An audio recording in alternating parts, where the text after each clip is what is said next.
الشیطان الرجیم بسم اللہ الرحمن الرحیم۔ اللہ تبارک و تعالیٰ کے نام سے شروع جو بڑا مہربان اور نہایت رحم کرنے والا ہے۔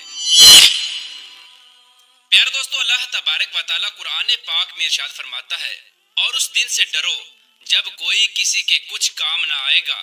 اور نہ ہی کسی کی سفارش منظور کی جائے گی، اور نہ ہی کسی سے کسی طرح کا بدلہ قبول کیا جائے گا، اور نہ ہی لوگ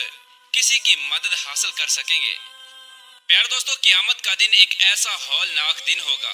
کہ جس دن حمل والی عورتوں کے حمل ضائع ہو جائیں گے، اور اس دن نفسا نفسی کا یہ عالم ہوگا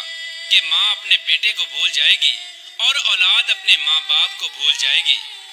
اور اس دن کوئی کسی کے کچھ کام نہ آئے گا۔ ہر ایک کو اپنے حساب و کتاب کی پڑی ہوگی، اور ہر ایک انسان اپنے اعمال کے مطابق اپنے انجام کو پہنچا دیا جائے گا۔ پیار دوستو، اس بات پر ہر ایک مسلمان کا ایمان ہے کہ اس نے مرنے کے بعد قیامت کے دن اٹھنا ہے اور اپنے اعمال کا بدلہ لینا ہے۔ لیکن آج کی اس ویڈیو میں ہم آپ کو بتائیں گے کہ مرنے کے بعد بچوں کا حساب و کتاب کیسے ہوگا، اور کیا بچوں سے قبر کے اندر سوال و جواب کیے جائیں گے یا نہیں، اور کیا مرنے کے بعد بچوں کو بھی ان کی قبروں میں عذاب ہوگا یا نہیں، اور اس کے ساتھ ساتھ آپ کو یہ بھی بتائیں گے کہ مرنے کے بعد کافروں اور مشرکوں کے بچوں کے ساتھ کیا سلوک کیا جاتا ہے، اور کیا کافروں اور مشرکوں کے بچے مرنے کے بعد جنت میں جائیں گے یا نہیں، اور اگر کوئی معصوم بچہ کفر کر دے تو کس عمر میں اس بچے کے کفر کا اعتبار کیا جائے گا۔ پیار دوستو، ان تمام تر سوالات کے جوابات قرآن و حدیث کی روشنی میں آج کی اس ویڈیو میں ہم آپ کو بتائیں گے، لہٰذا آپ سے گزارش ہے کہ ہماری اس ویڈیو کو اینڈ تک ضرور دیکھیے گا۔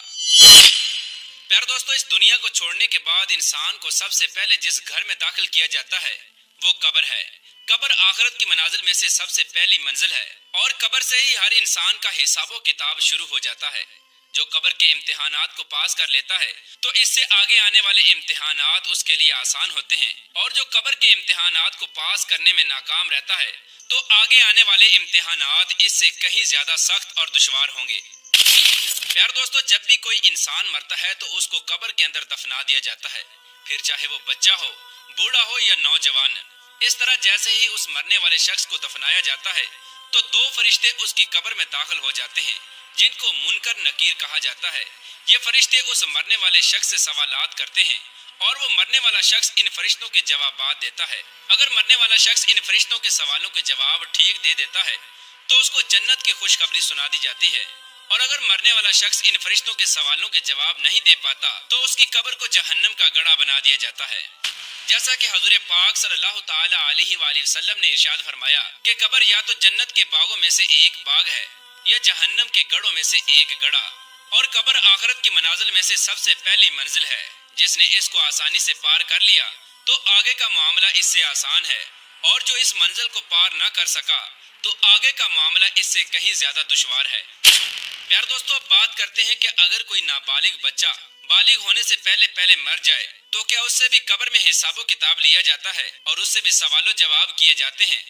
تو اس کے متعلق مختلف روایات ملتی ہیں۔ بعض روایات کے مطابق چھوٹے بچوں سے قبر کے اندر سوال و جواب کیے جائیں گے، کیونکہ اللہ تبارک و تعالیٰ قبر کے اندر ان مرنے والے بچوں کی عقلوں کو مکمل کر دے گا، اور پھر یہ مرنے والے بچے اپنی کامل عقل کے مطابق فرشتوں کے ان سوالوں کے جوابات دیں گے۔ اور دوسری روایت کے مطابق بچوں سے قبر میں کوئی حساب و کتاب نہیں لیا جائے گا، کیونکہ بچے معصوم ہوتے ہیں اور وہ غیر مکلف ہوتے ہیں، لہٰذا اسی وجہ سے بچوں سے قبر میں کوئی سوال و جواب نہیں کیا جائے گا۔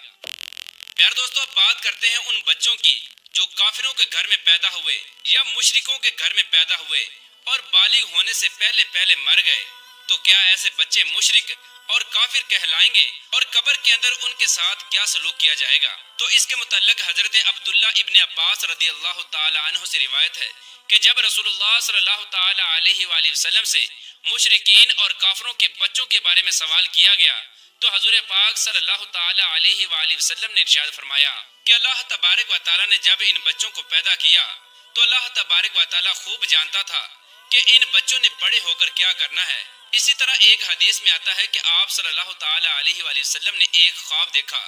کہ آپ صلی اللہ تعالی علیہ وآلہ وسلم ایک باغ میں ہیں، اور ایک لمبے قد کا آدمی اس باغ میں چل رہا ہے، اور اس کے آس پاس بہت سارے بچے کھیل رہے ہیں، اور اس آدمی کا قد اتنا لمبا ہے کہ حضور پاک صلی اللہ تعالی علیہ وآلہ وسلم اس آدمی کو دیکھنے کے لیے